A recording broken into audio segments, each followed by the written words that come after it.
రాష్ట్రంలో అంటే అరెస్ట్ అవుతాడు అనేది ఇన్ని కేసులు పెట్టి ఆయన అరెస్ట్ కావట్లేదు ఏంటి, ఆ అమ్మాయిని చేసి అమ్మాయి గారిని, ఆ అమ్మాయి తరపున లాయర్ కానీ రెగ్యులర్గా మనం మీడియాలో చూస్తాము.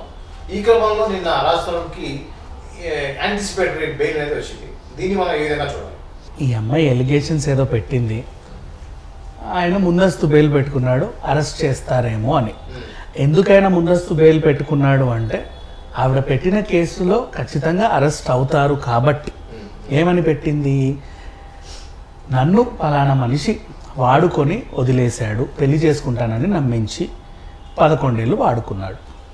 ఇదిగో అవునా, నీ దగ్గర రుజువులు ఏమన్నా ఉన్నాయా? అవునండి, ఇదిగోండి రుజువులు. ఓకే, నన్ను పలానా మనిషి 2 సార్లు నేను గర్భవతిని అయ్యేలా చేసి అది తీయించేలాగా ప్రేరేపించాడు, గర్భం అతనే చేశాడు. అవునా, నిజమేనా నువ్వు చెప్పేది? ఇదిగోనండి నా మెడికల్ రిపోర్ట్స్, నా ఇది సంగతి. నెక్స్ట్ తర్వాత నన్ను మానసికంగా శారీరకంగా చాలా హింసించేవాడు, రోజు పచ్చి బూతులతో పొద్దున్న లేచిన ఏమే నిన్ను అనేవాడు, రాత్రి పడుకునేంత వరకు తిడతానే ఉండేవాడు. కనీసం బయటికి వెళ్ళా కూడా ఫోన్లు చేసి తిట్టేవాడు. ఇదిగోండి రుజువులు, చూడండి, ఆ వాయిస్ మీరే వినండి. సరే, వాడు ఏదో చేశాడమ్మా, ఇంత హింస పెడతాడు, నువ్వు ఎలా నమ్మావు? వాడు కాదు కదా, ఎలా నమ్మావు?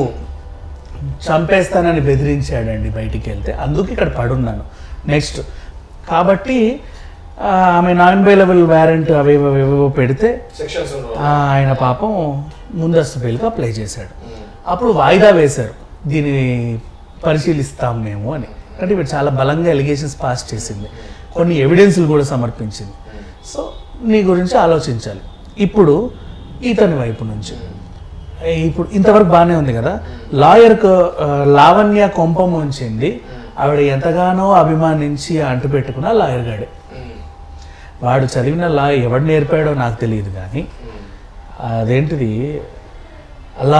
లావణ్య కేసుని, అంత మంచిగా వచ్చిన కేసుని వీడి వల్ల సర్వనాశనం అయిపోయింది. పెళ్ళయిందని చెప్పు. ఈ పిచ్చిది కూడా పాపం వాడిని నమ్మి పెళ్ళయిందండి అని చెప్పింది. ఇటు వీళ్ళకి బలం చేకూరింది. ఇప్పుడు ఈ అడ్వకేట్ మధుశర్మకి ఏమైంది, అప్పుడు అన్నా నిజమే, నన్ను పెళ్లి చేసుకుంటా అన్నాడు అన్నప్పుడు చెప్పిన కంప్లైంట్తో నిజంగా లావణ్య గెలిచేది, వీడి వల్లే ఓడిపోయింది పాపం. ఇప్పుడు అలా చెప్పేసరికి ఏమ్మా పెళ్ళయింది అంటున్నావు కదా, ఎవరెవరు వచ్చారు, మీ పెళ్ళి ఎప్పుడు జరిగింది, ఎక్కడ జరిగింది? ఏమన్నా రిజిస్టర్ మ్యారేజ్? లేదండి, గుడిలో జరిగింది. గుడిలో జరిగిందా అంటే ఎవరెవరు ఉన్నారు? పోనీ రిసిప్ట్ లేని గుడిలో జరిగిందండి, ఏదో నమ్మకాల పెళ్లి, ఓ అమ్మవారి విగ్రహం పెట్టి బండకి పసుపు కుంకుమ రాసి నా మెడలో పసుపు కుంకుమ కట్టాడు, ఏదో ఒకటి. ఎవరో ఒకరు ఉంటారు కదా నీకు సంబంధించి, చూసిన వాళ్ళు ఎవరైనా ఉన్నారా? నెక్స్ట్ పోనీ పెద్దల సమక్షంలో అందరికీ తెలుసు అంటున్నావు, పెద్దల సమక్షంలోనే పెళ్లి జరిగింది అన్నట్టుగా నువ్వు చెప్తున్నావు, ఆ పెళ్లి కార్డు ఏమన్నా ఉందా? పోనీ లేదు. అంటే 2 రోజులు టైం ఇస్తే సమర్పిస్తామండి అన్నాడు. వెంటనే ఇటువైపు అడ్వకేట్ ఏం చెప్పాడు గట్టిగా, వీళ్ళ దగ్గర ఎప్పుడెప్పుడో మాట్లాడిన వాయిస్ రికార్డులు ఉన్నాయి, ఎప్పుడెప్పుడో జరిగిన వీడియోలు ఉన్నాయి, వాళ్ళ నాన్న ఎప్పుడో తిన్న నాన్ వెజ్ ఫోటోలు ఉన్నాయి, అన్నీ ఉన్నాయి. వెంటనే గబగబా పెట్టుకున్నారు. అంతేగాని చెప్తుంది కదా పెళ్లి చేసుకున్నాడు అని, మెయిన్ ఇది కదా ఎవిడెన్స్, ఇది లేదా అని చెప్పేసి వాళ్ళు అడిగితే ఉంది, కానీ మరి ఇప్పటిదాకా ఏ మీడియాలో పెట్టలేదే, మీరు ఎన్ని పెట్టారు, మరి అది బయటికి రాలేదే, కనీసం కంప్లైంట్ చేసేటప్పుడు కూడా అటాచ్ చేయలేదే. ఇతను బెయిల్ ఇవ్వడానికి అర్హుడు, ఎందుకంటే తగిన సాక్ష్యాధారాలు అక్కడ లేవు అని చెప్పి ఇతనికి బెయిల్ ఇచ్చారు. ఇక మీదట కూడా ఏ అమ్మాయితోనే ఎవడైనా ఎఫ్ఐఆర్ పెట్టుకోవాలన్నా, లివింగ్ రిలేషన్లో ఉండాలన్నా కూడా భయపడతారు.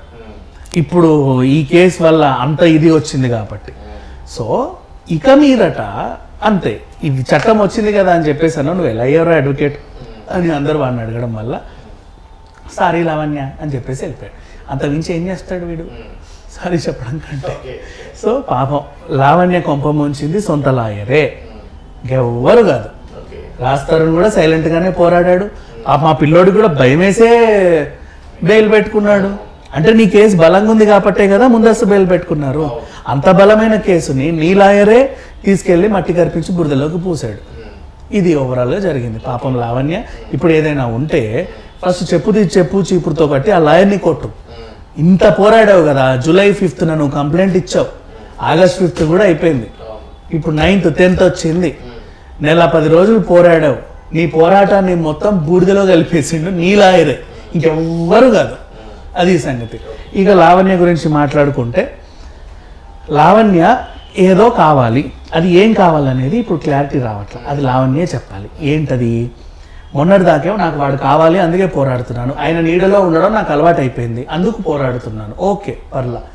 నీ పోరాటానికి ఒక కాజ్ ఉంది, మంచి వచ్చాడో తర్వాత సంగతి. మొన్న అంటే ఇప్పుడు మొన్న సండే, లాస్ట్ సండే కదా శేఖర్ భాష మీద పడి రక్కేసి కొట్టింది. అంతకు 2 రోజుల ముందు అంటే ఆగస్ట్ 1 అటు ఇటు, ఇప్పుడు 10. ఈ 10 రోజుల ముందు ఏమన్నావు? నేను వదిలేస్తున్నాను, మీద పడితే వాడు చీపు అన్నాక కూడా ఎందుకు వాడు వెనకాల నేను ఎందుకు పడాలి, నేను వదిలేస్తున్నాను. మరి వదిలేసిన దానివి కేసు వాపస్ తీసుకోవాలిగా. నువ్వు వాడు కావాలి అని పెట్టిన కేసు వాడు వద్దన్నప్పుడు తీసేయాలిగా.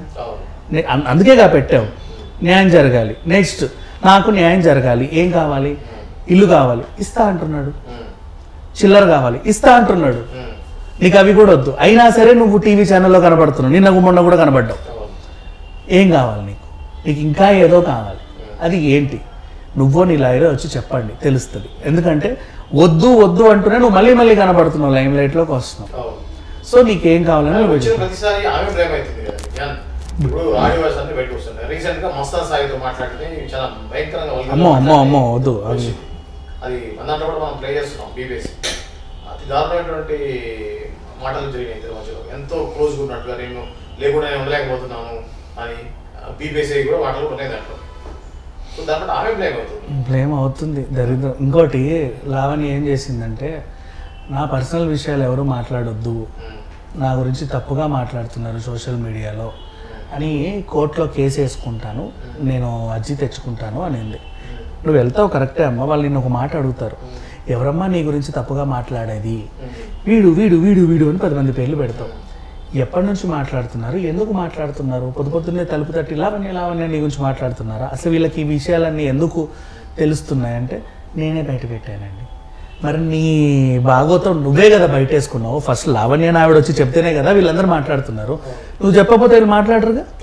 సో నీ అంతటా నువ్వే వచ్చావు. వాడంతటా వాడు నీ మీద పడితే ఏమన్నా అనుకోవచ్చు. నీ అంతటా నువ్వే నీ స్టోరీ బయట పెట్టి దీని గురించి ఎవరో డిస్కస్ చేయొద్దు అంటే ఎట్లా? ఎందుకు పెట్టావు మరి అట్లాంటప్పుడు ఆ స్టోరీని? బయట పెట్టకూడదు కదా.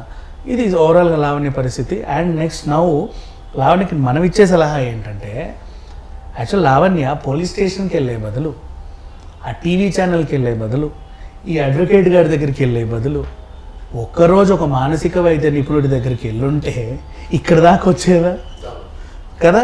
నీ ప్రాబ్లం అది. నువ్వు అక్కడికి వెళ్ళుంటే ఎప్పుడో సాల్వ్ అయిపోయేది. వాడు నీకు మంచి సలహాలు ఇచ్చేవాడు. ఇక్కడ దాకా వచ్చేది కాదు ఈ వ్యవహారం అంతా. ఈరోజు నీ బ్రతుకు బస్ స్టాండ్ అయ్యేది కూడా కాదు. అందరూ తక్కువ సర్కిల్లో తెలిసిపోయింది. ఇప్పుడు ఇదే లావణ్య ఏం చేసింది, నాకు శేఖర్ భాష నుంచి ప్రాణహాని ఉందండి అని కొట్టిందని మనకు తెలుసు. ఆ స్టేషన్లో ఏందో తెలుసా ఈ స్టోరీ? అలా ఒక ఆడపిల్ల నన్ను నా ప్రైవేట్ పార్ట్స్ మీద ఆయన తన్నాడండి అని ఈమె కంప్లైంట్. అవునా అమ్మ, ఎవరు సాక్షులు? ఈ ముగ్గురండి. ఏ ముగ్గురు ఇట్రండి, ఏం జరిగింది అని అడిగితే చెప్తుంటే, మేము అలా నిలబడి ఇలా మా పనుల్లో మేము ఉన్నామండి, ఒక అబ్బాయి వచ్చాడు, ఒక అమ్మాయిని విచక్షణరహితంగా తన్నాడు. మేము చూసి what is this non sense అని చెప్పేసి అక్కడికి వెళ్ళి వాడిని కొట్టామండి. చాలా తప్పు కదండి. మరి మేము ఉత్తమ పురుషులం, భావి భారత పౌరులం, అందుకని మా కర్తవ్యాన్ని మేము నిర్వర్తించామండి. వీడే అని చెప్పేసి చూడండి వీళ్ళు ముగ్గురు సాక్షులు అని చెప్పి అక్కడ పెట్టి, ఇతని నుంచి ఎప్పుడైనా నాకు ప్రాణహాని ఉందండి, నన్ను ఎప్పుడైనా చంపేస్తాడేమో అని ముందుగా పెట్టేసింది. లావణ్య చేసిన తప్పు పని ఏంటంటే ఇప్పుడు ఇదే. దీనివల్ల ఏమైంది తెలుసా? ఈ లావణ్యని చాలామంది ఆ డీజే టిల్లు హీరోయిన్తో పోలుస్తున్నారు. రాధికన్ మోసన్ అలా పోలుస్తున్నారు. కొంతమంది నిజంగా డీజే టిల్లు సినిమా చూసినప్పుడు కొంతమంది యూత్ నేను దీన్ని చంపేయాలన్నట్టున్నారు. నిజంగా రాధిక వాళ్ళ కళ్ళ ముందు కనబడుతుంది. కనబడేసరికి నిజంగా ఏ పోకిరిగాడో చిచ్చోరగాడో రాయేసి కొట్టడు. ఈమె లావణ్య అని తెలుసు కదా. రాయేసి కొట్టినా, నేను కోడిగుడ్లేసి కొట్టినా, నీ బండిని తోసినా, నీ మీద బండేసినా, ఏం చేసినా ఇప్పుడు అది నువ్వు అది పెట్టావు కాబట్టి ఏంటి శేఖర్ భాషకి వెళ్ళాలా? వాడే కొట్టించాడా రాయితో నిన్ను? మరి ఇప్పుడు ఏంటి పరిస్థితి? ముందుగా రాసావు ఏదో ఒకటి. ఇప్పుడు నీ పరిస్థితి ఎట్లా ఉంది? నువ్వు బయట కనిపిస్తే మహిళలు కూడా పొద్దున రోడ్లు ఉడిచేటోళ్ళు కూడా ఆ చీపులు పట్టి నేను తనే లావణ్య తనేలాగా ఉంది నీ పరిస్థితి. ఇంటికి చెత్తోడు వచ్చినా నిన్నే తంతున్నాడు. సిలిండర్ రోడ్ వస్తే నీ మొహం మీద వేస్తాడు. సీరియస్లీ అట్లా ఉంది నీ పరిస్థితి. బయట కనిపిస్తే నేను ఎవడు పడితే వాడు చీపో అనే రేంజ్కి వచ్చేసావు. అట్లాంటిది నువ్వు ఆ స్టేజ్కి నిన్ను నువ్వు దిగజార్చుకొని ఆ పిల్లోడు నాకు ప్రాణహాని ఉంది అని నీకు ఎట్లా కేసు పెడతావు? ఇప్పుడు రేపటి రోజు నువ్వు ఏమైపోతావో ఎవరికి తెలియదు, ఎవడు నీ ఇంటి మీదకి వచ్చి తలుపులు దంతాడో తెలియదు. ఇప్పుడు ఎట్లా ఉంది పరిస్థితి? నీ ఆడియో బయటికి వచ్చింది, మగాలు కావాలి అన్నావు. అదే రా డ్రగ్స్ దియా ఆ ఇంట్లో ఉంటుంది, ఇప్పుడు ఒంటరిగానే ఉంటుంది, వాళ్ళందరూ వదిలేసిండ్రంట. రాత్రి అయితే ఆమెకి ఏదో కావాలంట. నేనే విన్నా, నువ్వు విను పోదామని రారు, నీ తలుపులు కొట్టరు, నీ గోడ దూకరు, మరి నీకేగా డ్యామేజ్ అదంతా. ఇప్పుడు ఏం చేస్తావు? పొద్దున కేసు ఉంది కాబట్టి ఆడేవాడో వచ్చి ఆడరాచకార్యం చేసుకొని ఆడెళ్ళిపోతాడు. నీకు ఇంట్రెస్ట్ ఉంటే నువ్వు కూడా వాళ్ళతో కలుస్తావు, తర్వాత సంగతి అది, మాకు అనవసరం ఆ దరిద్రం. కానీ పోలీసు వాళ్ళ దగ్గరికి వెళ్ళిన తర్వాత నీకు జరిగిన డ్యామేజ్కి శేఖర్ భాషే కారణం అని చెప్తావా? మరి ఎందుకు పెట్టావు ఆ పిల్లోడి మీద కేసు? నీ అంత నువ్వు. అండ్ మళ్ళీ టీవీ ఛానల్స్కి చెప్తుంది ముందే, శేఖర్ భాషని పిలవండి, నాకు కూడా ఇన్ఫర్మేషన్, నేను వచ్చి వాడి మొహంలో కారం కొడతా, మీకు కూడా మంచి ఫుటేజ్ వస్తుంది. ఇప్పుడు దాని అర్థం ఏంటి? మళ్ళీ అప్పుడు చెప్పా కదండి, కంప్లైంట్ ఇచ్చా కదా, ఆ శేఖర్ పాషా మళ్ళీ నా మీదకి దాడికి ఇలా వచ్చాడండి. నేను ఆడపిల్లని కాబట్టి ముందస్తుగా సేఫ్ సైడ్గా పెప్పర్ స్ప్రే కొనడానికి డబ్బులు కూడా లేవు, మీకు తెలుసుకున్న పరిస్థితి. ఇంకా కారపొడి ఇంత పెట్టుకున్నా, వాడు రాగానే కంట్లో కొట్టేసి డిఫెండ్ చేసుకున్నా అని చెప్తాను. సో ఇక మీదట లావణ్య ఎవరి మీద అటాక్ చేసినా, లావణ్యని ఎవరైనా అటాక్ చేసినా అది లావణ్య వల్లే అవుతుంది తప్పితే దానికి శేఖర్ పాషాకి ఎలాంటి సంబంధం లేదు. మీడియా సముఖంగా మనం మాట్లాడుకుంటున్నాం. నెక్స్ట్ వీళ్ళందరి పేర్లు చెప్పి నిజంగా లావణ్య సూసైడ్ చేసుకొని చచ్చినా మానసిక పరిస్థితి సరిగ్గా లేక ఆమె చనిపోయింది అనుకోవాలి తప్పితే వీళ్ళందరినీ ఎవరిని లాగడానికి లేదు. ఎందుకంటే ఇప్పుడు మెంటల్ స్టెబిలిటీ లేని ఒక అమ్మాయి వచ్చి నరేంద్ర మోడీ నా జాకెట్ చింపాడండి అని జూబ్లీ హిల్స్లో కేసు పెడుతుంది. నువ్వు నరేంద్ర మోడీని పిలుస్తావా? నీ మానసిక స్థితి కూడా అవసరం కదా. సో మానసిక స్థితి సరిగ్గా లేని ఒక అమ్మాయి రాజ్ తరుణ్ మీద ఒక ఎలిగేషన్ పాస్ చేసింది, ఆమె మెంటల్ స్టెబిలిటీ సరిగ్గా లేక. సో దీన్ని ఆమె మీద కూడా జాలి చూపించి ఇప్పుడు ఆమె జైల్లో వేస్తే ఉగ్రవాద అయిపోతుంది. ఎందుకంటే ఆమె టెంపర్ అట్లా అయిపోతుంది కదా, జైల్లో కూడా వేయకూడదు వాళ్ళని, రిహాబ్కి పంపి స్థితిని స్ట్రెచ్ చేసి పంపాలి. ఇప్పుడు మనకేమన్నా కోరిక లావణ్యం చంపేయాలని చెప్పు, ఆ పిల్ల ఏం తప్పు చేయలే, పాపం మెంటల్ మతి చెడిన డ్రగ్స్ వల్ల మతి చెడగొట్టుకుంది, ఆమె అలవాటు చేసుకుంది, పాపం అందం అంతే. జాలి చూపించాలి తప్పితే ఇప్పుడు లావణ్యం ఏదో చేయడం మనకేమొచ్చింది. సో ఇప్పుడు ఆ పిల్లని మనం అనుకునేది ఏంటంటే అట్లీస్ట్ మెంటల్ హాస్పిటల్కి వెళ్ళి చూపించుకో.